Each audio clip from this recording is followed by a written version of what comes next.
안녕하세요. 신의TV의 홍신혜입니다.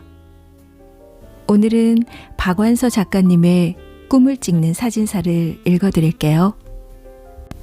소설 속에는 다양한 성격, 다양한 시대, 다양한 가치관을 지니고 있는 인물들이 등장하는데 직접 겪지 못한 일들을 책 속에서 경험할 때 인생에 대한 통찰력과 타인을 자세히 관찰하는 시선과 감각을 키울 수 있다고 합니다.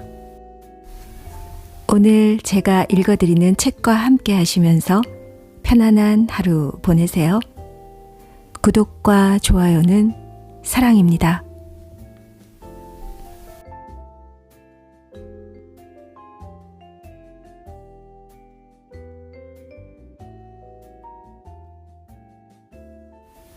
꿈을 찍는 사진사 박완서. 전화를 받는 건 급사인 미스백이지만 전화기가 놓인 곳은 교감 선생의 책상이다. 교사들이 전화를 걸거나 받을 때는 특히 시시껄렁한 수작을 오래 주고받고 나서는 암만 해도 교감한테 눈치가 보이나 보다. 괜히 얼굴이 빨개져가지고 뒷걸음질쳐 물러나는 젊은 교사가 있는가 하면 딴 점 보고 있는 교감의 대머리에다 대고 서너 번쯤 머리를 조아리고 물러나는 중년 교사가 있고 전화 받을 때 아예 바닥에 무릎을 꿇고 받는 여교사도 있었다. 이런 교무실 풍속에 익숙해짐에 따라 나는 옥순이한테 학교 전화번호를 일러준 걸 후회하고 있었다. 곧 상경한다는 편지에 상경하는 대로 학교로 전화 걸라고 답장에다 전화번호를 적어보냈던 것이다.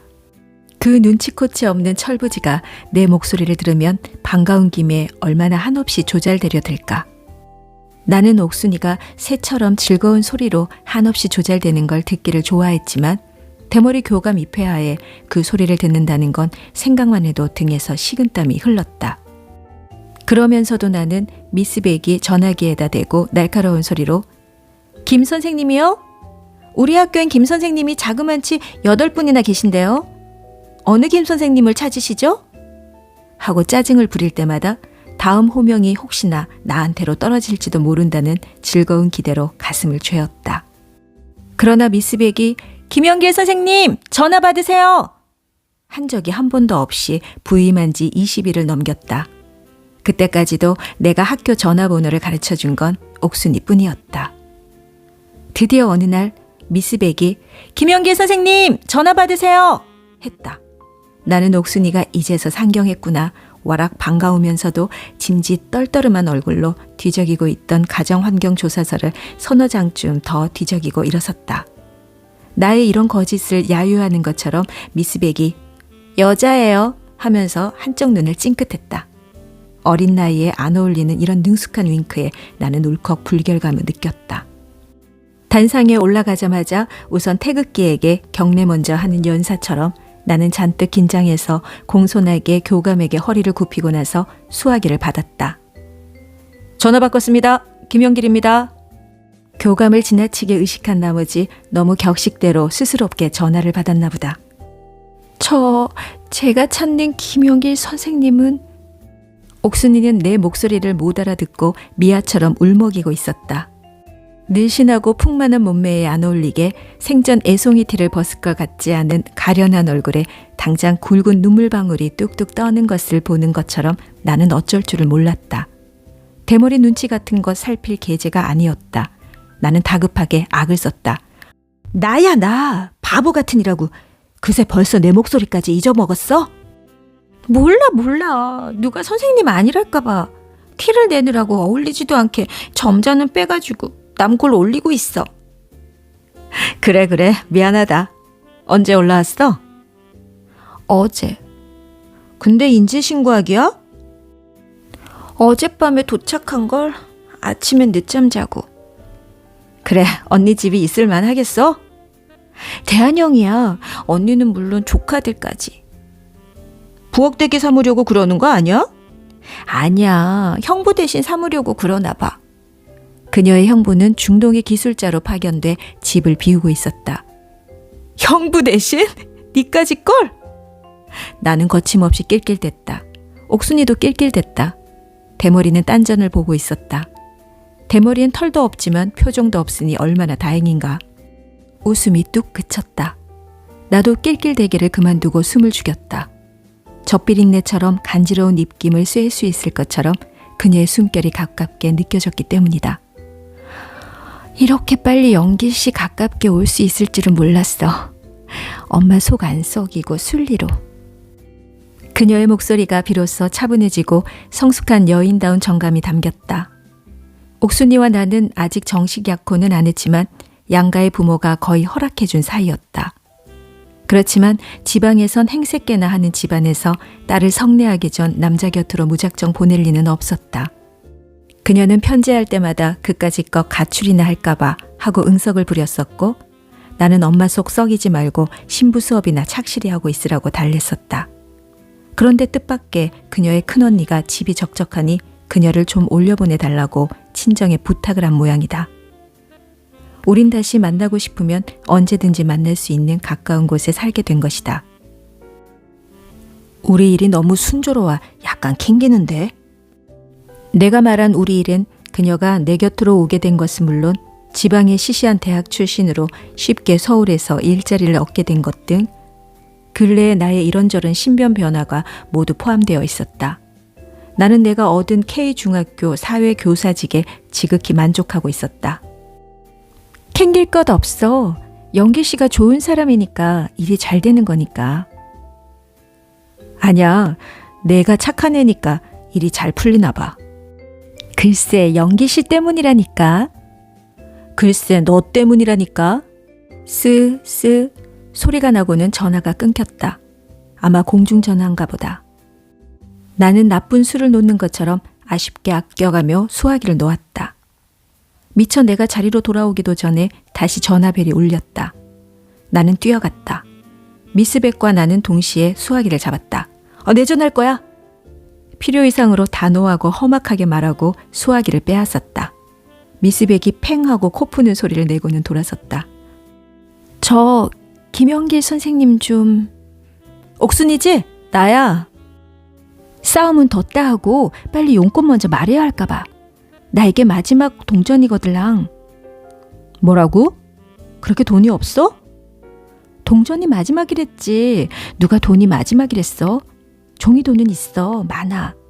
그러니까 바꾸면 되지만 아무것도 안 사고 돈만 바꾸려면 미안하잖아. 빨리빨리 말할게. 빨리빨리 대답해야 돼. 어서 말해봐. 보고 싶어. 지금 학교로 찾아갈까? 학교로? 나는 대답을 망설였다. 그렇다. 만나면 다짜고짜 가슴을 쾅쾅 두들겨 본다든가 귀를 잡아당겨 본다든가 코를 비틀어 본다든가 하는 그녀의 고약한 버릇을 알고 있었기 때문이다. 그녀도 나의 이런 망설임을 눈치챘는지 단도직입적으로 말했다. 교무실까지 들어가진 않을게. 교문 밖에서 기다리고 있으면 되잖아. 창밖의 햇살은 돋아왔지만 황사까지 몰고 온 꽃샘바람은 어제는 교실 유리창을 깨뜨렸고 오늘은 동해 해상에 폭풍주의보를 내리고 있었다. 흉흉한 날씨였다. 그러지 말고 하숙에서 기다려. 그러는 게 좋겠어. 내가 하숙집 아주머니한테 전화 걸어놓을 테니까. 하숙을 알아야지. 지금부터 가르쳐 줄 테니까 잘 들어. 눈 감고 내가 말하는 대로 따라오는 거야. 알았지? 응, 알았어. 몇 번 버스를 타면 우리 학교까지 온다는 건 알지? 하숙도 그 버스 타면 돼. 그렇지만 학교 앞이라는 정류장에서 내리지 말고 종점에서 내려. 종점? 사람들이 다 내리는데 말이야. 누굴 어린애인 줄 알아? 빨리빨리. 그 다음이나 말해. 종점은 골짜기야. 양쪽이 산이거든? 양쪽 산이 지금은 다 동네야. 한쪽은 남향의 밝은 동네고 한쪽은 북향의 어두운 동네야. 우리 하숙은 남향의 밝은 동네에 있어. 그러니 종점에서 내려서 오른쪽 동네가 우리 동네야. 듣고 있는 거야? 듣기만 하는 줄 알아? 눈 감고 따라가고 있단 말이야. 좋았어. 오른쪽 동네로 들어오는데 어느 골목으로 들어오느냐 하면 꽃가게 골목으로 들어와. 아주 큰 꽃가게야. 한길까지 묘목이랑 꽃모종을 늘어놓고 유리창 속엔 영산홍이 만발에 있어. 분홍, 노란, 하얀 영산홍이. 거짓말. 노란 하얀 연산홍이 어딨어? 있던데? 없어. 난 봤다니까. 있다면 있는 줄 알아. 없다니까. 요게 그냥 마지막 동전이라면서 아직도 고집을 피우고 있어? 그래. 나중에 보면 되니까 어서 집이나 가르쳐줘봐. 꽃가게 골목으로 해서 주택가로 50m쯤 들어가면 네 거리가 나와. 그리고 어마어마하게 큰 집이 보이지. 대문은 세대문인데 늘 굳게 닫혔고 담은 높고 긴데 창 같은 새꼬챙이가 하늘과 앙카 밖을 향해 이렇게 촘촘히 꽂혀있는 대궐 같은 집이야. 그러니까 그 집이 영기 씨 하숙집이란 말이지? 아니야, 그 집을 끼고 오른쪽으로 방향을 바꾸란 말이야. 아이고 살았다. 난 또 그 집이 영기 씨 학숙집이면 어쩌나 해서 가슴이 다 두근두근했잖아. 바보, 거기서 방향을 바꾸어서 다시 50m쯤 가면 또 네 거리가 나오지. 그리고 벽은 대리석이고 지붕은 파랗고 창마다 완자무늬 창살이 달린 집이 보여. 그 집 근처에서 인기척만 났다 하면 즉각 안에서 무서운 쇠파트 짖는 소리가 날 테니까 조심해야 돼. 그러니까 그 집이 영기 씨 하숙집이란 말이지? 이런 겁쟁이. 누가 거기랬어? 그 집을 끼고 이번엔 왼쪽으로 꺾으란 말이야. 왼쪽으로 꺾어서 50m쯤 가면 아주 마음에 쏙 드는 2층 양옥집이 나오지. 그 집엔 창에 창살도 없고 담에 꼬챙이도 없어. 벽도 창도 새하얀 집이야. 아주 찾기 쉬워. 바로 그 집이야. 문패는 편지 겉봉대로니까 곧 찾을 수 있을 거야. 그 집 지붕이 하얗지? 그치? 글쎄, 잘 모르겠는데. 그렇지만 지붕까지 하얀 집이 어디 있으려고? 있어. 바로 그 집이야. 언제 나 몰래 와본 것 같구먼. 안 가봐도 알아. 그녀는 즐거운 듯이 자신 있게 단정을 했다. 나는 별로 놀라지 않았다. 그녀에겐 좀 그런 데가 있었다. 어린애 같은 몽상과 현실을 아무런 망설임도 없이 제멋대로 혼동하는 유아스러운 데가. 다시 쓰 소리가 나더니 전화가 끊겼다. 나는 그 자리에서 아주 하숙집에다 전화를 걸어 나한테 오는 시골 손님한테 친절하게 해줄 것을 부탁했다. 나의 하숙집은 직업적인 하숙집이 아니라 내가 담임 맡고 있는 부반장네 집이었다. 하숙집을 구해서 복덕방 영감님하고 그 동네를 오르락내리락 하다가 성민이 어머니를 만나 얼떨결에 성민이네 집에 들게 되어 가분한 대접을 받고 있었다. 어머머, 하숙을 구하신다고요? 그럼 선생님은 서울이 객지시로군요. 그럼 저희 집에 와 계시면 어떻겠어요? 가족적인 분위기에서 성민이 공부도 좀 봐주시고 버릇도 좀 가르쳐주시고 애가 워낙 어려운 사람 없이 귀엽게만 자라나서. 성민이 어머니는 누님처럼 부침성이 있게 말했고 온종일 하숙을 구해 쏘다니느라 지친 몸에 가족적인 분위기란 통속적인 말이 각별한 매력을 지니고 어필해왔다. 나는 내 자리로 돌아와 다시 가정환경조사서를 뒤적이기 시작했다. 똑같이 빡빡 대가리에 까마귀 같은 제복을 입고 있지만 환경의 격차가 심했고 담임으로서 아이들의 이름과 함께 그것을 정확하게 파악하고 있을 필요가 있다고 나는 생각했다. 수업 시간에 꾸벅꾸벅 조는 애 중에는 간밤에 과외 공부에 시달려 조는 애가 있는가 하면 꼭두 새벽에 신문 배달을 하고 등교해서 조는 애가 있었다. 조는 모습이 똑같다고 해서 똑같이 다를 수는 없는 일이었다. 그러나 무엇 때문인지 담임의 가정 방문은 엄격하게 금지되어 있었다. 환경조사서가 유일한 단서였다. 옥순이에게 일러준 대로 K중학은 마주보고 있는 두 개의 고지대 사이의 협곡에 자리 잡고 있었다. 남향의 밝고 아름다운 고급 주택가와 북향의 더럽고 음산한 판자촌 사이에 자리 잡은 특수한 입지적 조건은 자연이 수용한 아이들의 환경의 격차로 나타났다. 아직 2학년인데 벌써부터 어마어마한 고액의 과외 공부에 동분서주하는 아이가 3분의 1이 된다면 신문 배달하는 아이도 3분의 1은 되었다. 성민이 환경조사서가 나왔다. 외아들의 양친이 다 대졸의 학력이고 아버지는 사장이고 없는 게 없는 좋은 환경이다. 같이 살면서 보고 느낀 대로다. 그런데 부모의 나이 차이가 20년이 넘는다. 그러니까 성민이 아버지는 시골의 나의 아버지보다 10살은 더한 셈이다. 아직 소녀같이 앳된 성민이 엄마의 남편이 머리가 희끗희끗한 나의 어머니의 남편보다 10살이나 더 먹은 노인이라는 게 나는 상상이 안 된다. 그러나 나의 이런 궁금증을 풀 기회는 오지 않았다. 성민이네 집에 있게 된 지도 일주일이 넘었지만 아직 한 번도 성민이 아버지를 본 적이 없다. 그렇다고 가장이 집을 잠시 비운 집다운 기다리는 낌새나 허전한 눈치도 없었다. 아버지는 어디 가셨냐는 물음조차 거부하는, 아버지를 제외한 질서가 확고하게 자리 잡혀 있음을 느낄 수 있을 뿐이었다. 교무실의 점심시간은 전화 러시의 시간이다. 간단 없이 전화벨이 울렸다. 나는 이제 거기 신경 쓸 필요가 없었다. 그러나 미스백이 표독한 소리로 또 한 번 나를 불렀다. 김영길 선생님, 전화예요. 아까 그 여자예요. 아까 그 여자란 소리에 교무실의 시선이 일제히 나에게 집중된 것처럼 느꼈다. 나는 전화기 앞으로 가면서도 내 뒤통수가 갑자기 대머리가 진 것처럼 민감하게 여러 시선을 받아들이고 있었다. 나야, 할 이야기가 있으면 이따 만나서 하면 될걸. 왜 또 전화는 걸고 있어? 동전도 없다더니만. 바꿔 왔어. 껌 한 통 사고 동전을 한 주먹이나 바꿨단 말이야. 정말 방금 어디서 급히 달려온 것처럼 그녀는 숨차하고 있었다.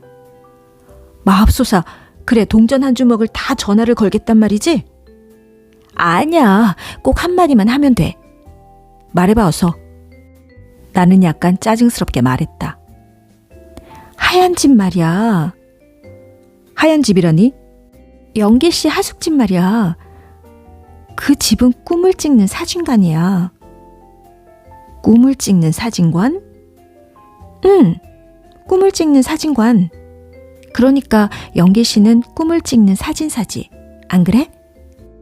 무슨 잠꼬대야? 정말 꿈꾸고 있어? 잠꼬댄 그 집 가는 길은 꿈을 찍는 사진관 가는 길하고 똑같아. 아까 영길 씨가 집 가르쳐 줄 때 눈 감고 따라가면서 보니까 어느 틈에 꿈을 찍는 사진관 가는 길이 되잖아? 멋있어. 그녀는 새소리처럼 즐겁게 조잘댔다. 그게 도대체 어디 있는 사진관인데? 강소천의 동화 속에 있는 사진관이야. 아주 아름다운 동화야. 나는 맥도 풀리고 짜증도 나고 기운이 엉망이 되었다. 장차 장모델 분이 가끔 혀를 차며 한 말이 불현듯 생각났다. 자네도 참 딱하네, 딱해. 언제 저 철부지를 길러서 색시를 삼으려고 그러나. 길러서 색시를 삼는다는 말이 새삼 난감한 일로 실감됐다. 나는 나의 이런 낭패감이 솔직히 드러난 축 처진 불친절한 소리로 핀잔을 주었다. 옥순아, 너도 이제 철날 때가 됐잖니? 부모님 슬아도 떠났겠다. 어머머, 그게 철하고 무슨 상관이야. 그럼 이따 하얀 집에서 만나. 참, 하늘빛 가운을 입고 있을래? 하늘빛 가운은 또 왜? 그 동화 속에 나오는 꿈을 찍는 사진사의 복장이야. 이젠 잠꼬대 그만해도 하늘빛 가운도 없지만. 나는 내가 정말 화났다는 걸 보여주기 위해 내 쪽에서 전화를 끊었다. 그러나 자리로 돌아온 나는 혼자 빙글대고 있었다. 누가 보면 미친놈이랄까봐 고개를 깊게 숙이고 빙글댔다. 어머머, 저 아저씨는 해적 후크 같아. 어머머, 저 개구쟁이는 영락없이 피노키오야. 영길 씨는 왕자님, 잠자는 공주님의 왕자님, 신데렐라와 왕자님, 나의 왕자님. 옥순이의 이런 천진한 동화적인 시선이 나의 하숙집을 그냥 평범한 하숙집으로 놓아둘 리가 없었다. 덕택에 나는 왕자님에서 꿈을 찍는 사진사로 강등이 됐지만 이런 옥순이에게 마음으로부터 화가 나지는 않았다. 김영길 선생님, 수업에 안 들어가십니까? 어느 틈에 오후 수업이 시작된 뒤였다. 나는 교감으로부터 주의를 받았다. 출석부를 빼어들면서 무안한 김에 여지껏 맞장구를 쳐주고 때로는 귀여워서 부추기기도 한 옥순이의 동화적인 몽상과 현실을 함부로 혼동하는 버릇을 앞으로는 엄히 다스려야겠다고 마음먹었다. 하숙집 지붕은 초록색이었다. 나는 그걸 처음으로 확인한 것이다. 그러면 그렇지 하얀 지붕이 어디 있담. 싶으면서도 옥순이가 실망했을 것 같아 나도 가볍게 실망했다. 시골 손님 왔니? 대문을 열러 나온 심부름하는 소녀에게 우선 그거부터 물었다. 소녀는 괜히 뾰루퉁해서 눈을 곱지 않게 떴다. 선생님도 여간 아니셔. 시골 손님 하시길래 두루마기 입은 시골 영감님이 온 줄 알았더니 너무나 멋쟁이 아가씨대요. 시샘이 다분히 섞인 소녀의 이런 태도도 싫지 않았다. 나는 폭발할 것 같은 기쁨을 안고 계단을 2층씩 뛰어올라 2층 내 방문을 열었다. 흰 스웨터 위로 노란 바바리 코트를 어깨에 걸치고 앉아 책을 읽고 있는 그녀는 물기가 채 마르지 않은 수채화처럼 밝고 싱그럽고 전체적으로 촉촉이 젖어 있는 것처럼 보였다. 그녀는 나를 보자마자 발딱 일어나 2팔로 내 목을 감았다. 어깨에서 노란 바바리가 방바닥으로 스스로 미끄러져 떨어졌다. 희고 상큼한 목에 비스듬히 맨 하늘색의 작은 머플러가 마치 커다란 나비가 앉은 것처럼 보였다. 나는 또 하나의 나비가 되어 그곳에 코를 묻었다. 꽃가루 냄새가 났다. 나는 그녀의 유연한 허리를 안았다. 품 안 가득 그녀의 풍만한 가슴이 파도처럼 부딪혀 왔다. 나는 참을 수 없는 기분으로 그녀의 입술을 덮쳤다. 그러나 그녀의 입술은 익을 날이 아직 먼 자두처럼 떫고 미숙했다.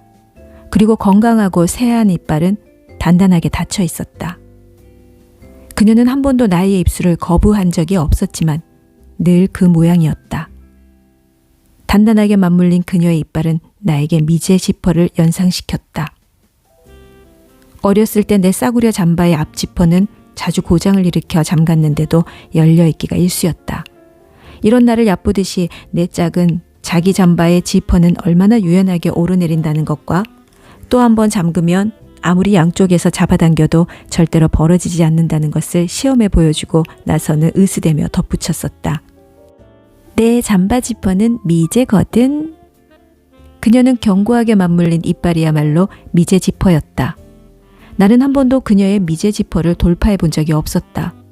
나는 이 미제 지퍼의 저지에 부딪힐 때마다 내 품속에 던져진 유연하고 성숙한 육체가 아직은 그 쾌락을 굳게 단속하고 있음을 느꼈다.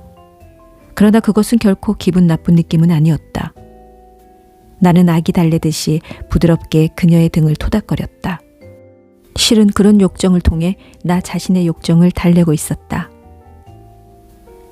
어머머, 신사복 입고 넥타이까지 메고 있잖아. 그녀는 나를 밀치더니 넥타이도 잡아당겨보고 신사복 깃도 쓰다듬어 보는 것이었다. 그럼 어엿한 선생님인데.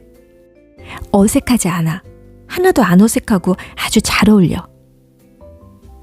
미안해. 하늘색 가운을 입고 있지 않아서.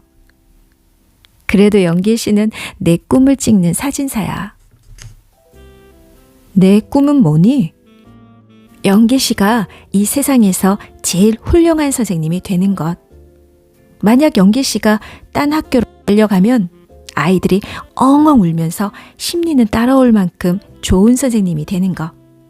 그리고 나는 좋은 사모님이 되는 것. 선생님한테 아침 저녁 맛있고 영양 많은 것도 해주고 제일 맛있는 도시락도 싸주고 그리고 밤에는 선생님이 그 다음날 아이들에게 들려줄 재미있는 동화를 밤새도록 들려주는 좋은 사모님이. 바보, 난 국민학교나 유치원 선생님이 아니야. 지금 한창 여드름이 꽃망울 지기 시작하는 중학교 선생님이야. 암튼 그런 말을 할 때 그녀의 얼굴은 선생님은 똥도 안 눈다고 믿는 7살짜리 시골 국민학교 신입생과 완벽하게 닮아 있었고 그러면서도 잘 발달한 아름다운 몸매와도 썩 잘 어울렸다. 나는 그런 그녀의 모습에서 아 하고 신음소리라도 낼 것 같은 고통스러운 감동을 맛보았다. 그리고 우울해졌다. 마치 그런 그녀의 모습이 새로운 조명이라도 되는 것처럼 내가 교사가 되고 나서 무심히 겪은 어떤 일들이 훌륭한 선생님 상에 선명한 먹칠을 하며 비춰졌기 때문이다. 신학기가 되어서 그런지 인사 오는 학부모들이 거의 매일 1~2명씩은 있었다. 아버지는 어쩌다가 있었고 대개 어머니들이었다. 어머니들은 인사 이상의 긴 이야기를 하려 들었고 이야기 중간이나 끝나갈 무렵에 아부와 경멸이 반반씩 섞인 야릇한 미소가 스치는가 하면 영락없이 촌지라는 걸 밀어넣었다. 엄마들이 그것을 반으로 접은 흰 봉투 핸드백에서 꺼내서 내 주머니나 서랍 혹은 책갈피에 밀어넣는 동작은 어찌나 민첩하고 전혀 소리가 없는지 눈 깜빡하면서 본 백주의 환각 같았다. 어쩐지 나는 흰 꽃을 문 뱀의 환상 같은 어머니들의 이런 절묘한 손놀림에 대해 아른 채 해서는 안 될 것 같았다. 그래서 나는 모른 척하고 하던 얘기를 계속하고 어머니들도 언제 그녀의 손이 한 마리의 간사한 뱀이 되었더냐 싶게 점잖고 진지하게 우리 애는 머리는 좋은데 노력을 안 해서 탈이라던가 우리 애는 IQ는 높은데 등수가 안 나와서 걱정이라든가 하는 알쏭달쏭한 불평을 계속했다. 그 중에는 서투른 어머니가 아주 없는 것도 아니었다. 비슷한 이야기를 두어 번도 더 되풀이하고 다음 수업 시간 시작종이 날 때까지도 봉투를 들이밀 마땅한 기회를 못 잡아 똥마려운 얼굴로 쩔쩔매는 순진한 어머니인 경우 나는 도와주고 싶은 마음이 저절로 생겼다. 그래서 별로 찾아낼 것도 없는 서랍을 열고 괜히 헛손질을 하고 있으면 영락없이 흰 봉투가 서랍 속으로 날쌔게 날아들었다. 나는 어느 틈에 학부모와의 이런 면담을 좋아하고 있었다. 길을 혼자 걸을 때나 방에 혼자 심심하게 앉아있을 때 흰 꽃을 문 유연하고 민첩한 뱀의 환각은 항상 나를 즐겁게 했다. 그것 때문에 혼자서 벙실벙실 웃을 때도 있고 배꼽을 쥐고 대굴대굴 구를 때도 있었다. 거기 대해서 아무런 가책도 없었고 수치감도 없었다. 다만 즐거웠다. 나는 다만 학부모와의 면담에 클라이맥스를 이루는 절묘한 주고받음의 미학을 사랑했을 뿐 촌지의 액수엔 그다지 큰 관심이 없었다.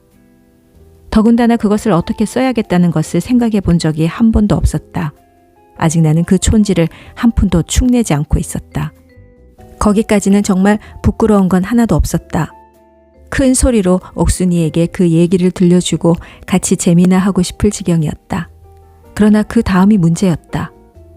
그런 주고받음이 감쪽같이 이루어진 후 학부모와 헤어질 때라든가 그 후 다시 새롭게 만났을 때라든가 학부모의 얼굴엔 새로운 표정이 있었고 그 새로운 표정은 말없이 그러나 강력하게 나를 압박했다.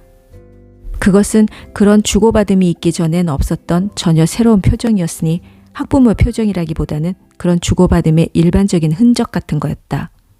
그 새로운 표정은 자기가 주었다는 사실을 주장하고 확인하고픈 당당하고도 성급한 표정이었다. 그러니까 그들은 당연한 권리처럼 나에게 영수증을 요구하고 있었다. 내가 온몸으로 영수증이 되기를 바라고 있었다. 나는 어쩔 수 없는 의무처럼 영수증 같은 얼굴, 영수증 같은 태도를 갖지 않으면 안 되었다. 학부모뿐이 아니었다. 그런 학부모의 아들인 우리 반 애도 문득문득 나에게 영수증을 요구하는 태도를 취할 때가 있었다. 공평하게 벌을 받을 때라든지 공평하게 혼식 도시락이나 빡빡대가리 검사를 받아야 할 때 이런 영수증 제시를 요구하는 당돌한 태도와 만나면 나는 별 수 없이 은밀히 영수증을 내밀어 보일 수밖에 없었다. 그뿐이 아니었다. 나는 자신이 좀 더 정확한 영수증이 되기 위해 촌지의 액수를 세어보고 그것을 개별적으로 기억하기에 힘쓰기조차 했다. 나의 영수증 같은 얼굴은 어떤 모습일까? 무엇을 닮았을까? 아직 나는 거울로 그걸 확인해 보진 않았지만 똥 묻은 개 같은 얼굴일지도 모르겠다. 아무튼 훌륭한 선생님의 얼굴이 아닌 것만은 확실하지 않은가. 옥순이와 나 사이의 침묵이 탁해졌다. 나는 서둘러 담배 연기를 비벼 껐다. 그러나 그녀와 나 사이를 감도는 탁한 것은 담배 연기만 아니었다. 그것은 나의 탁한 상념이 우러난 것이었다. 훌륭한 선생님 상에 떨어진 오점이 우러난 것이었다. 나는 그녀에게 내가 받은 촌지에 대해 당분간은 말하지 않기로 했다. 하숙집 소녀가 커피하고 과일을 들여왔다. 뭘 이런 것까지. 나는 엉덩이를 반쯤 들고 두 손을 비비며 미안했다. 아주머니가 올려보내시는 거예요? 소녀는 아직도 뾰루퉁해서 옥순이를 힐끔 곁눈질해 보며 말했다. 잘 먹겠습니다고 여쭤요. 나는 돌아서 나가는 소녀에게 이런 인사치레를 했다.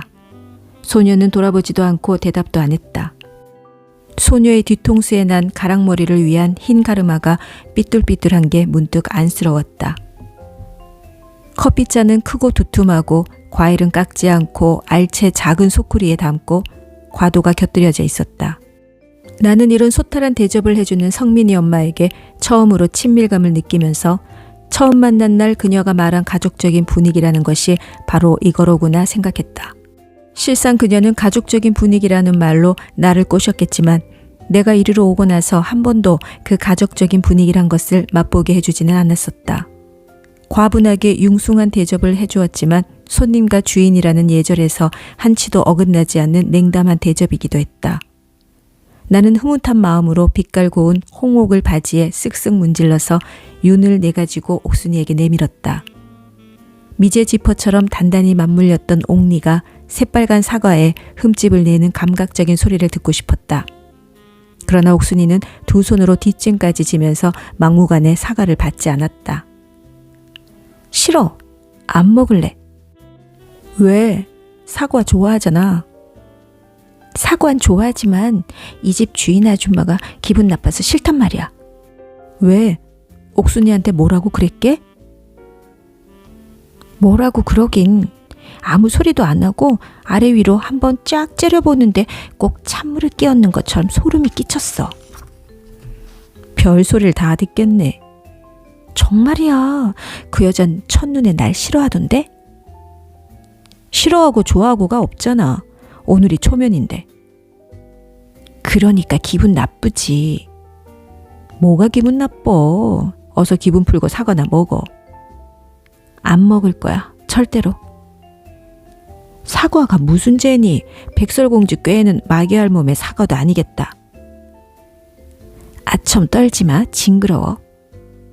그녀는 내가 그녀의 흉내를 내 동화나 옛날 얘기를 우리들의 화제에 끌어들이는 걸 질색을 했다. 그녀에게 아첨을 떤다는 거였다. 나는 일부러 맛있음을 과장하면서 사과를 혼자서 두어 개 먹었다. 커피도 2잔을 다 내가 마셨다. 차라리 처음 내 거리에 그 대궐 같은 집이었으면 오죽이나 좋아? 아무리 높은 담에 새꼬챙이가 산지 사방으로 뻗쳐서도 이 집보다는 나을걸? 그런 어마어마한 집에서 하숙을 쳐야 말이지. 그럼 다음 내 거리의 대리석 벽에 창마다 완자무늬 창살이 달리고 인기척만 났다 하면 무서운 세파트가 짓는 집으로 하든지. 너는 세파트를 제일 싫어하잖아. 아무리 세파트가 싫어도 이 집 주인 여자보단 덜 싫어. 오라, 이제 보니까 주인 아줌마가 옥순이를 첫눈에 싫어한 게 아니라 옥순이가 주인 아줌마를 첫눈에 싫어했구나. 그지? 동시에 싫어했을 거야. 동시에. 운명적으로. 뭘 운명식이나 갖다 붙이니. 이제 그만 그 여자에 대해선 잊어버려. 나는 우리 옥순이가 일껏 우리 하숙에 고운 이름을 붙여줘서 좋아했었는데. 들고 말고 꿈을 찍는 사진사도 나는 내 꿈만 찍을 거야. 그러니까 너의 전속 사진사지? 또 아첨 떤다. 꿈을 찍는 사진관이 뭐 하는 데인지도 모르면서. 그러면서도 그녀는 배시시 웃었다. 이렇게 겨우겨우 그녀를 달래가지고 저녁은 밖에서 먹기로 했다. 모든 살림을 소녀에게 맡기다시피 한 성민이 엄마는 사람이 드나드는데도 전혀 무관심했었는데 어쩐 일인지 대문 밖까지 배웅을 나왔다. 야한 빛깔에 한복에 곱게 화장을 한 얼굴 가득히 잔물결 같은 미소를 띠고 아유, 귀한 손님이 이렇게 섭섭하게 가시면 어떡하나? 지금 부랴부랴 저녁 준비를 시키고 있는데 저녁 드시고 가시지 않고? 귀한 손님은요, 앞으로 귀찮을 만큼 자주 올걸요. 옥순이 역시 내가 한 번도 본 적이 없는 사교적인 웃음을 만년에 띄고 능숙하게 받았다. 하루 10번을 와도 귀한 손님은 귀한 손님이죠. 우리 김 선생님한테 귀한 손님은 저한테도 역시 귀한 손님이니까요. 안 그래요, 김 선생님? 아, 네. 나는 돌연 나에게로 겨냥한 화살을 어떻게 받아넘겨야 할지를 몰랐다. 괜히 얼굴이 화끈했다. 이런 나에게 아랑곳 없이 성민이 엄마와 옥순이는 몇 마디 더 정다운 말을 주고받았다. 성민이 엄마는 마지막으로 옥순이의 바바리에 묻은 실밥을 한 오락이 떼어내주고 목에 맨 하늘색 머플러를 더 예쁘게 보이도록 고쳐 매주었다. 이런 손길이 막내 동생을 향한 큰언니의 손길처럼 자연스럽고 다정했다. 옥순이의 말을 액면 그대로 받아들였던 것은 아니지만 동시에 운명적으로 미워하기 시작한 여자끼리답지 않은 이런 친절한 모습에 나는 안도의 숨을 내쉬었다. 어때? 이제 오해는 풀린 거지? 골목을 빠져나오면서 나는 옥순이에게 자신 있게 물었다. 무슨 오해? 그 여자가 너를 첫눈에 싫어했다는 오해. 천만에 더 확신을 얻었을 뿐이야. 그 여자는 보통 내기가 아니야. 그녀는 이를 악물면서 방금 성민이 엄마가 고쳐 매준 머플러를 풀어 코라도 풀어버릴 듯이 구겼다가 다시 아무렇게나 맸다. 그런 동작이 거칠고 표독했다. 나는 둘이서 하도 정답게 굴길래 화해한 걸로 알았는데. 화해? 어림도 없는 소리 마라. 우린 서로 죽도록 미워할걸? 마압소사. 아무리 여자이지만 어떻게 그렇게 생글대며 미워할 수 있니? 우린 둘 다 보통 내기가 아니니까. 왜, 정 떨어져? 아니. 나는 애써 부인하며 문득 여자들의 이런 괴상한 미움의 관계에 내가 개입된 것처럼 느꼈다. 그런 느낌은 야릇한 흥분과 쾌감을 동반했다. 옥순이의 새로운 얼굴을 보는 것도 즐거웠다. 그러나 짐짓 떨떠름한 얼굴을 하고 택시를 잡았다. 옥순이는 내가 밀어넣는 대로 순순히 택시를 타면서 종알댔다. 이 동네에서 짜장면이나 한 그릇 사주지 않고. 한턱 내고 싶어. 취직도 했겄다. 너도 내 곁으로 왔겄다. 앞으로 우리에겐 좋은 일만 있을 것 같지 않아? 자축을 해야지. 벌써 월급 탔어? 아니, 아무튼 돈은 있으니까 염려 말어. 나는 내 가난에만 너무 익숙해진 옥순이의 검고 맑은 눈을 지그시 바라보며 제법 부자처럼 의젓하고 기름진 목소리로 속삭였다.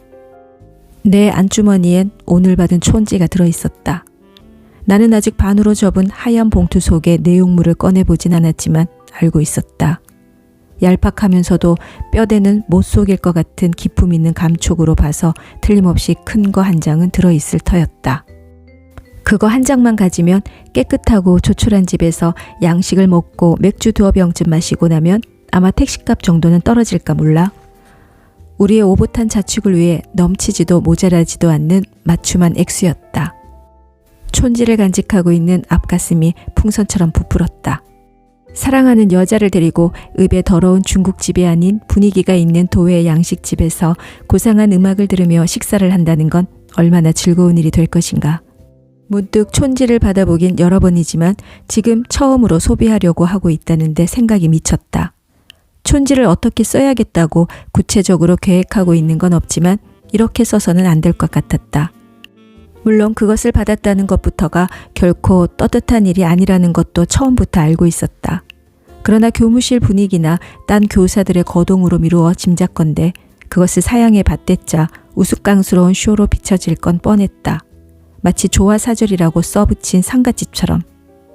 요컨대 나는 뱀처럼 민첩하고 소리 없는 손길을 보고도 못 본 척 할 수밖에 없었던 것이다.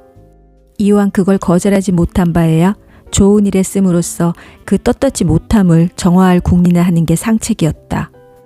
다만 아직은 그 좋은 일을 발견 못한 것뿐이었다. 그렇다고 이렇게 쓰는 것을 변명할 수는 없으렸다. 내 속에 준엄한 목소리가 나물었다. 그까짓 것 월급 타서 보충해 놓으면 될 거 아냐? 간교한 목소리가 부추겼다. 나는 어느 틈에 간교한 목소리에 편이 되어 사랑하는 여자를 데리고 저녁 식사를 하러 가는 행복의 거리낌 없이 도취했다. 나도 옥순이도 서울의 번화가엔 서툴렀기 때문에 몇 번 이 집 저 집을 기웃대다가 너무 크지도 너무 작지도 않은 양식집을 택했다.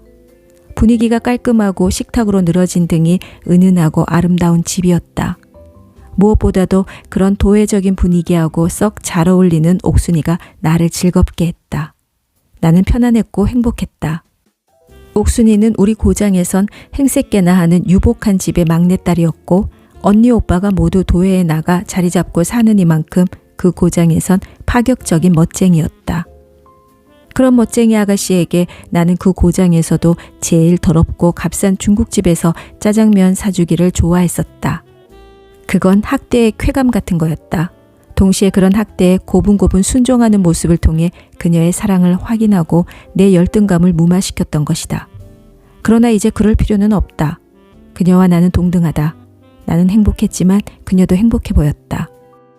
우리는 거품이 넘치는 맥주잔을 짤깍 부딪히면서 피차의 가슴 속에 사는 기쁨이 거품을 일으키며 팽배하는 걸 느꼈다. 내가 한 병 넘어 옥순이가 반 병 넘어 아마 그런 비율로 마셨을 게다. 한 병 더 할까? 아니, 그만. 지금이 딱 알맞아. 딱 한 병만 더. 안 된대도. 그녀는 상냥하게 그러나 단호하게 말했다. 벌써 여편네 티를 낸다고 나는 생각했다. 속으로만 그렇게 생각했다. 그녀의 볼은 정말 딱 알맞게 상기에 있었고 나 역시 약간 모자라는 듯한 그 감칠맛 있는 상태를 아끼고 싶었다. 포크로 비프 스테이크를 품위 있게 집어먹는 그녀의 입은 정말 아름다웠다. 껄끄러운 나무젓가락으로 짜장면을 꾸역꾸역 먹는 입보다 훨씬 보기 좋았다. 나는 그녀에게 다시 뽀뽀하고 싶었다. 그 바람은 상당히 절실해서 온몸이 비틀거리는 것 같았다. 하숙방에서 뽀뽀한 지 3시간도 안 됐지만 그동안 그녀의 입술에 떫은 맛이 새콤한 맛으로 익어 있을 것 같고 미제 지퍼처럼 단단하게 맞물린 이빨도 국산 지퍼처럼 헐거워져 있을지도 모른다는 생각도 들었다. 언제 저 철부지를 길러서 섹시를 삼으려고 그러나? 하고 장차의 장모는 나를 딱해 했지만 옥순이는 이제 어린애가 아니다. 아니, 진작부터 어른이 되어 있었던 것이다. 다만 상당히 어려운 어른의 책을 읽으면서도 아직은 거기에 대해 아른 채 하기를 꺼리고 이미 안 읽은 지 오래된 동화의 세계에만 집착하는 그녀, 나름의 고집, 아니 어른 세계의 망설임이 있을 뿐이다. 그러나 그녀에게서 그런 망설임을 떨구게 하는 것은 앞으로 시간 문제라는 자신이 생겼다. 일찍 가야 돼. 그녀가 냅킨으로 입 언저리를 닦으면서 미안한 듯이 말했다. 시골에서 짜장면 먹고 한 소리와 똑같은 소리에 똑같은 표정이었다. 시골집에서보다 조금쯤 자유로워져 있을 줄 알았는데. 안 그래. 언니가 엄마보다 더 까다롭게 굴어. 나는 홀몸으로 온 게 아니거든. 홀몸이 아니라니? 엄마가 만지장서를 딸려보냈어. 만지장서가 나한테 딸린 건지 내가 만지장서한테 딸린 건지 하여튼 당분간은 그 위력이 대단할 모양이야. 무슨 만지장서인데? 온통 안 된다는 만지장서야. 큰 제목이 서울 계집에 본뜨면 안 된다고. 그 밑에 소제목은 밤늦게 다니면 안 된다. 연기시 하숙에 자주 드나들면 안 된다. 취직하면 안 된다 등등 10가지도 넘어. 그리고 그 숱한 안 된다를 잘 지키도록 언니가 철저히 감시하지 않으면 안 된다가 결론이야. 그녀는 불평스럽게 말했지만 나는 나의 장모될 분에 안 된다는 대체로 동의했으므로 그녀를 일찍거니 그녀의 언니네까지 바래다 주기로 했다. 여기까지 온 김에 아주 언니한테 인사하고 갈까? 나중에 해. 왜? 언니는 너무 고독하거들랑. 형부가 너무 오래 집을 비우고 있어서. 우린 지금 행복하고 언니가 우릴 질투하면 어떡해. 그럼 생전 인사도 못하게? 우리가 좀 덜 행복한 날에 어느 날 불쑥 와서 하든지. 인사 한번 되게 까다롭네. 그녀의 뽀뽀가 떫은 맛에서 새콤한 맛으로 변해 있을 것 같은 예감을 적중시키고 싶었지만 참았다. 앞으로도 기회는 얼마든지 있을 테니까. 하숙집에선 심부름하는 소녀가 아닌 성민이 엄마가 직접 문을 열어줬다. 처음 당하는 일이었다. 방금 감은 듯 촉촉히 젖은 머리를 길게 늘어뜨리고 화려한 홈웨어를 입고 있는 그녀는 덥고 숨막히는 훈향을 지니고 있었다. 나는 당황했다. 미안합니다. 늦어서. 아가씨는 벌써 자나 보죠? 나는 심부름하는 소녀를 아가씨라 부르고 있었다. 아니요. 드릴 말씀이 있어서 일부러 기다리고 있었어요. 그러면서 그녀는 2층 내 방까지 따라 들어왔다. 재미 좋으셨어요? 네. 아주 예쁜 아가씨던데요. 네, 뭘요. 나는 소년처럼 뒤통수를 극적거렸다. 약혼한 사이신가요? 아직은. 그러나 한 거나 마찬가지입니다. 양가의 어른들께서 허락해 주신 사이니까요. 나는 왠지 단호해야 될 것 같아 그렇게 말했다. 대학은 나왔나요? 아니요. 시골 고등학교 출신입니다. 그래요. 성민 엄마는 필요 이상으로 심각하게 고개를 끄덕였다. 나는 모욕감 비슷한 걸 느꼈다. 앞으로 자주 드나들게 될 옥순이가 행여 그런 일로 이 여자로부터 무시당하면 안 된다고 생각했다. 그래서 정색을 하고 묻지도 않는 말을 덧붙였다. 우리 고장에선 알아주는 토박이 부잣집 막내딸이죠. 시골 토박이에겐 아직도 구습이 많이 남아 있어서요. 그 집에서도 아들들은 지방대학이건 서울의 대학이건 제 가겠다는 데까지 다 보냈는데 딸들은 고등학교까지만 가르쳐서 집에서 살림이키게 한 뒤 시집 보내는 걸 원칙으로 삼고 있죠. 저도 째째하게 여자의 학벌 같은 걸 문제 삼을 마음은 없고요. 그야 지금은 없으시겠죠. 네? 아니에요. 그저 사람의 마음이란 살아가노라면 변할 수도 있다 이 말씀이죠. 참, 내 정신 좀 봐. 중요한 의논을 드리러 들어와갖고 쓸데없는 소리만 하고 있네. 우리 성민이 말이에요. 우리 성민이를 앞으로 선생님이 좀 돌봐주셔야겠어요. 글쎄 올시다. 처음에 하신 말씀도 있고 해서 저도 그런 각오를 안 한 건 아니었는데요. 막상 같이 지내고 보니까 성민이가 저보다 훨씬 더 바쁘더군요. 걔가 가외 공부 마치고 집에 오는 시간은 제가 잠들려는 시간이니 그렇다고 제가 꼭 그 시간에 자야겠다는 소리가 아닙니다. 그 시간에 또 뭘 시킨다는 게 아이한테 너무 잔인하다 이 말씀이죠. 더군다나 제 과목은 사생인데 사생까지 과외 공부할 것까지야. 그러니까 꼭 사생 아니더라도 그냥 후뚜루 봐주십사는 거죠. 후뚜루라뇨? 과외 숙제가 여간 많아야죠. 과외 갔다 와서 숙제하려면 어찌나 꾸벅꾸벅 조는지. 또 학교 공부 예습 복습도 해야죠. 옆에서 애처럼 못 본다니까요. 그러니 선생님이 옆에서 말동무도 좀 해주시고 모르는 것도 가르쳐주시고 아무짝에도 쓸데없는 참고서 베끼기 숙제 같은 건 대신 해주시기도 하고 선생님 과목 아니라도 그쯤은 해주실 수 있지 않겠어요? 아무튼 잠만 좀 안 자게 해주십사는 거죠. 그렇게까지 해서 공부를 시킬 필요가 있을까요? 아직은 중2인데. 아직 중2가 뭐예요. 기초가 튼튼해야죠. 불똥이 눈썹에 붙은 년에 서두르면 때는 이미 늦는다고요. 더군다나 우리 애는 국민학교 쪽부터 과외에 이골이 나네라. 옆에서 누가 자꾸 부추겨주지 않으면 제 소견으론 손끝 하나 까딱 못한다고요. 아무쪼록 부탁해요, 선생님. 글쎄요, 성민이 잠을 못 자게 한다. 저도 워낙 잠꾸러기라. 나는 저기 자존심이 상했으므로 완곡하게 거절할 말을 생각하고 있었다. 그건 염려 마세요. 제가 있잖아요. 제가 옆에 지키고 있다가 선생님이 졸면 사정없이 꼬집어 드릴 테니까요. 나는 기가 막혔다. 그러나 그녀는 농담 진담 그런 것과는 상관없는 미묘한 육감이 잔물결 치는 유혹적인 미소를 띠고 나를 빤히 바라다 봤다. 나는 내 속에서 관능이 깊이 전율하는 걸 느꼈다. 그녀의 입술은 어떤 맛일까? 떫을 리도 새콤할 리도 없다. 농익은 과일처럼 향기롭고 달 것 같다. 떫은 자두가 새콤해지기만이라도 목마르게 기다리다 지친 나는 꼴깍 군침을 삼켰다. 그럼 그렇게 알겠어요. 고개를 까딱하고 그런 말을 남기고 그녀는 내려갔다. 뭘 그렇게 알겠다는 건지, 나는 그녀의 청을 받아들였는지 안 받아들였는지 그것조차 기억할 수가 없을 만큼 얼떨떨했다. 나는 창문을 열었다. 그리고 심호흡을 했다. 잔달한 불빛이 무수하게 박힌 시커먼 앞산이 바라다 보였다. 낮에 보면 밝고 아름다운 우리 동네와 민망하도록 심한 대조를 이루는 음침하고 더러운 동네가 밤에 보니 그런대로 아름다웠다. 방 안의 공기가 완전히 환기되었다고 생각될 즈음 창을 닫았다.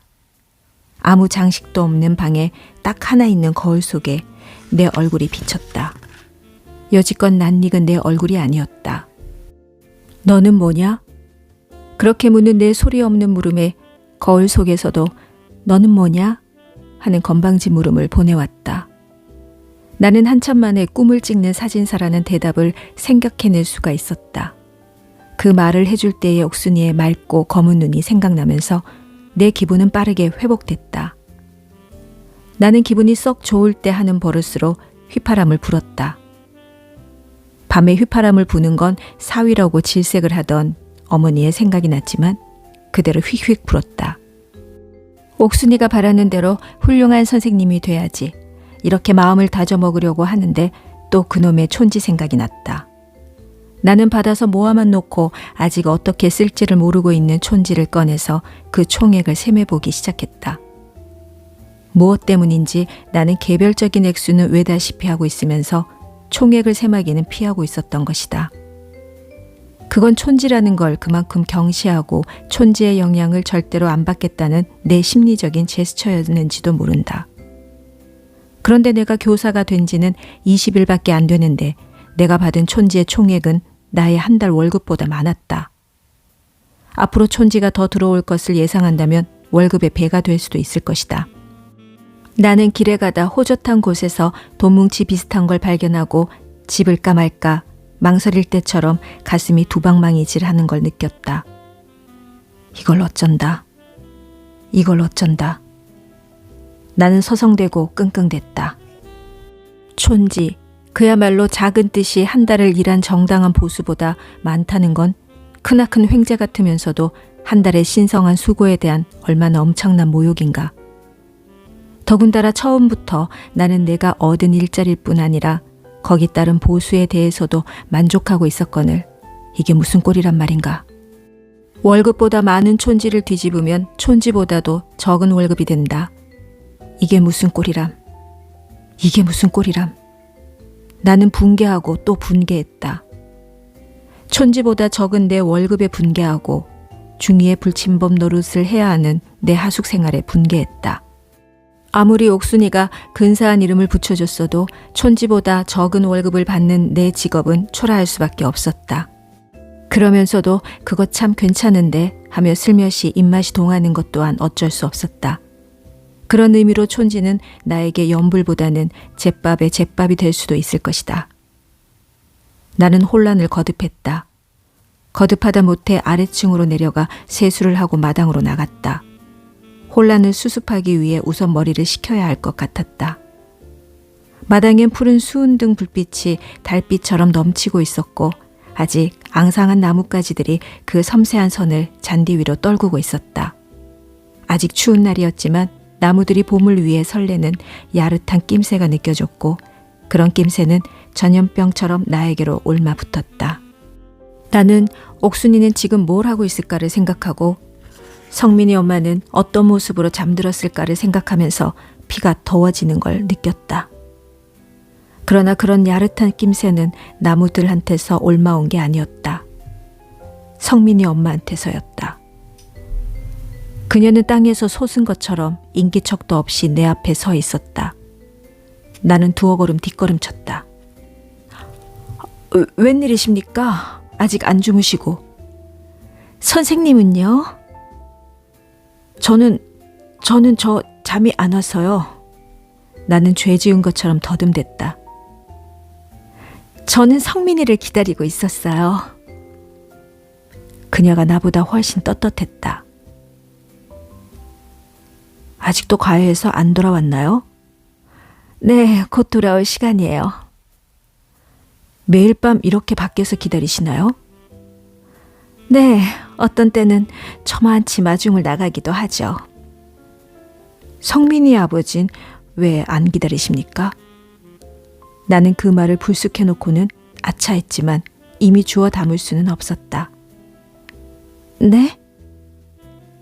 그녀가 놀란 듯이 눈을 크게 떴다. 성민이 아버지 말입니다. 전 한 번도 그분을 뵌 적이 없습니다.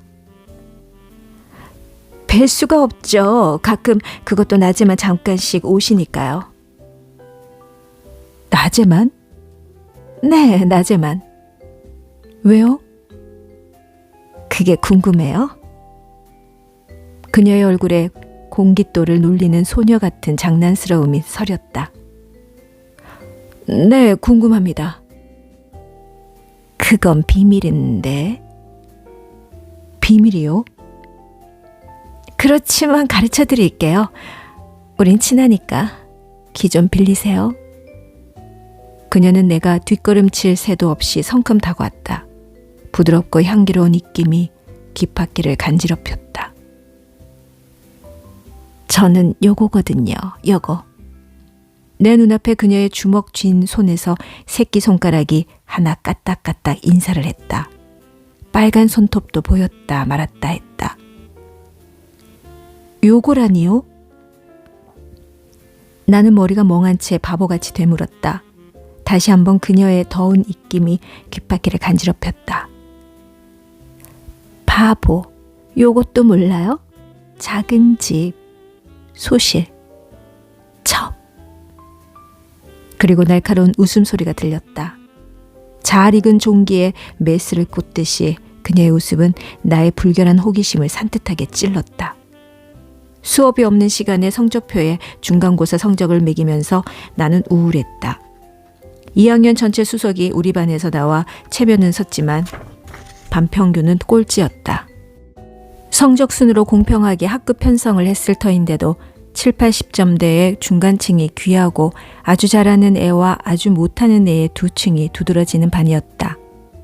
교사로 취직해서 처음 맡은 담임에 처음 나오는 성적이니만큼 마음이 언짢았다. 성의껏 아이들을 보살폈지만 시험 점수에 집착하는 마음은 없었다. 상위 그룹에 속하는 애들 중에는 점수에 과도하게 집착하는 애가 꽤 있어서 눈치껏 발발대며 선생님 뒤를 쫓아다니며 시험 범위 점수 배당 등을 알아내려고 또는 정답에 대한 의문, 항의 같은 걸 하려고 안달을 하는 모습을 볼 수가 있었다. 나는 이런 애들에 대해서도 별로 호감을 못 느끼고 있었다. 좀수벌레는 큰 사람 못 된다고 은근히 나무라기를 서슴지 않았다. 그러나 15반 중에서 12, 13등이면 또 몰라도 15등인 건 역시 유쾌한 일이 못 되었다. 상당히 충격적이었다. 담임으로서 책임을 안 느낄 수가 없었다. 반등수가 상위권에 드는 반의 담임일수록 아이들을 하나하나 교무실로 불러다가 개인 면담을 하며 잘하는 애는 더 잘하도록 격려하고 못하는 애는 나무라고 매질도 하고 성적이 많이 떨어진 애의 경우는 학부모를 부르기도 하고 있었다. 나는 이런 악착 같은 교사의 흉내를 내야 옳은 것일까? 뭔가 초연한 척해야 옳을 것인가? 그것도 문제였다. 이런저런 잡념 때문에 잘못 기입한 숫자에 도장을 누르는 일을 서너 번이나 하고 나서 나는 펜대를 놓고 담배를 피워 물었다. 김 선생님, 한 턱 내셔야죠. 옆자리에 송 선생이 역시 담배를 피워 물며 나에게 말을 걸었다. 송 선생과 나는 서로 싫어하지도 좋아하지도 않는 사이였다. 여지껏 그럴 수 있는 계기가 한 번도 없었으니 이를테면 서먹한 경원하는 사이쯤 될 것이다. 그런데 지금 담배를 피워문 여유만만한 어딘지 사람을 얕잡은 듯한 송 선생의 태도에 나는 울컥 모욕감을 느꼈다. 아마 그의 반이 2학년에서 반평균 1등을 했다는 걸 염두에 두고 있었기 때문일 것이다. 왜요? 나는 영문을 모르는 채 도전적으로 물었다. 김 선생님은 부임하신 지 얼마 안 돼서 모르시는군요. 전체 수석이 나온 반에선 담임이 한턱 내기로 되어 있는데. 그렇습니까? 그렇지만 반평균 1등한 담임을 제쳐놓고 개인 수석이 나온 반 담임이 한턱을 내는 법이 어디 있습니까? 어디 있긴요. 바로 우리 학교 법이죠. 송 선생은 뭐가 그렇게 재미있는지 뱅글뱅글 웃으며 말했다. 나는 이런 그에게 아기에 찬 희롱을 당하고 있는 것처럼 불쾌하고 초조했다. 못하겠습니다. 그가 뱅글댈수록 나는 딱딱하게 굳은 정색을 하고 단호하게 말했다. 김 선생, 재미는 혼자서 톡톡이 보면서 불우한 동료들한테 술 한잔 사기가 그렇게 아까워요? 제가 재미를 혼자 보다니요? 그리고 불우한 동료라니? 그게 무슨 뜻이죠? 그는 아직도 여유만만했고 나는 영문을 모르는 채 다만 가슴이 파르르 떨렸다. 그걸 몰라서 물어요? 김 선생님 반에 짭짤한 애들이 몰킨 건 다 아는 사실인데. 짭짤한 애들이 몰키다니요? 누굴 약을 올리시는 겁니까? 우리 반 성적이 꼴찌라는 걸 꼭 이런 방법으로 비꼬셔야 속이 시원하시겠냔 말이에요. 나는 벌떡 자리에서 일어났다. 송 선생은 아직도 뱅글대며 여유 있게 담배 연기를 뿜어대고 있었고 나는 그의 멱살을 잡고 쥐새끼 같은 상반에 따귀를 한 대 올리고 싶은 충동을 억제하느라 어깨로 숨을 쉬었다. 김 선생이야말로 그렇게 시침을 떼야만 속이 시원하시겠습니까? 제가 무슨 시침을 뗐단 말입니까? 도대체가 학급 편성 방법이 글러먹었단 말이야. 그는 벼랑간 나를 무시하고 성적표에 점수를 매기는 일을 계속하면서 혼잣말처럼 짓거렸다. 그건 나도 동감이요. 도대체 어떻게 학급 편성을 했길래 우리 반은 IQ 100 이하짜리가 과반수에다 한글 모르는 애가 다 있으니. 한글 모르는 애는 어느 반에고 한두 명은 있어요. IQ만 해도 성적순으로 고루 안배해놓고 보면 자연히 IQ로도 고루 안배돼 있게 마련이에요. 그런 면에서 봐서 학급 배정은 공평했어요. 그럼 뭐가 틀려먹었다는 거죠? 성적만을 표준 삼아 공평하게 배정하려는 학급 편성 방법이 틀려먹었단 말이오. 내가 초조해질수록 송 선생은 여유만만해졌다.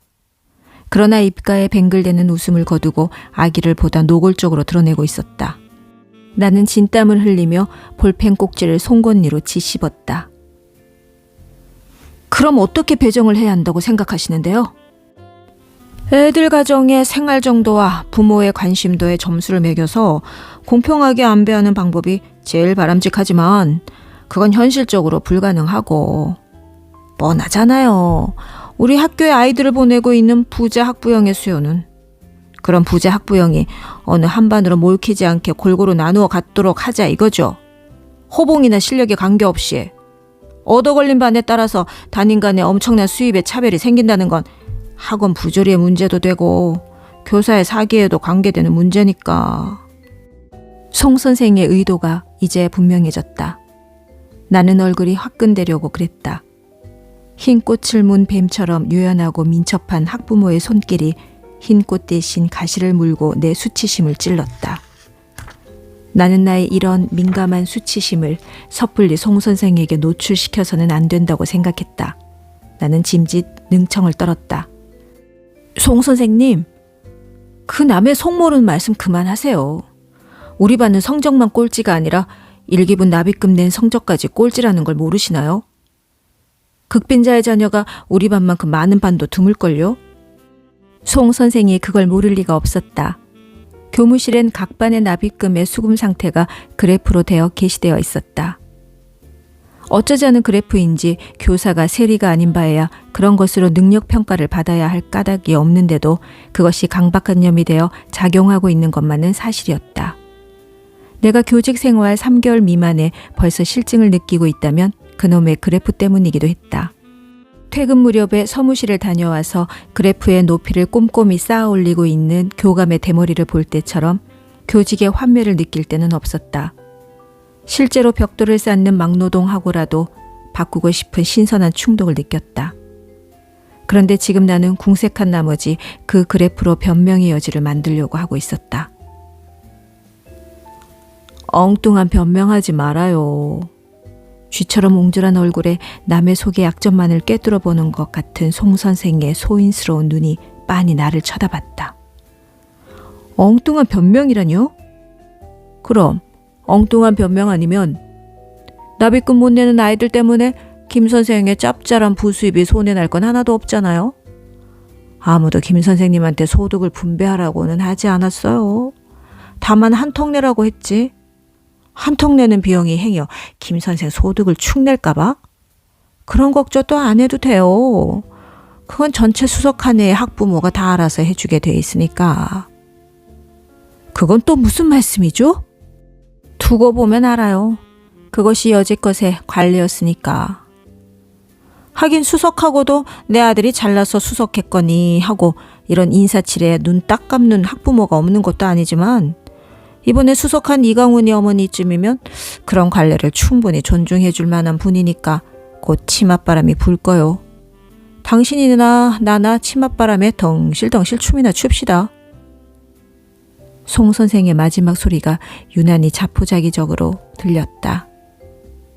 특히 연령이나 선후배 관계에 상관없이 깍듯이 선생님이란 칭호를 주고받는데 익숙해진 나에게 당신이란 호칭은 충분히 모욕적이었다. 그러나 그때는 이미 수업이 끝난 시간이어서 수업에 들어갔던 교사들이 속속 교무실로 모여들고 있었다. 송 선생도 나도 그 치사한 언쟁을 남에게까지 눈치채게 하고 싶지 않았다. 2학년 9반 권수돌 김영기 선생님께 용무가 있어 왔습니다.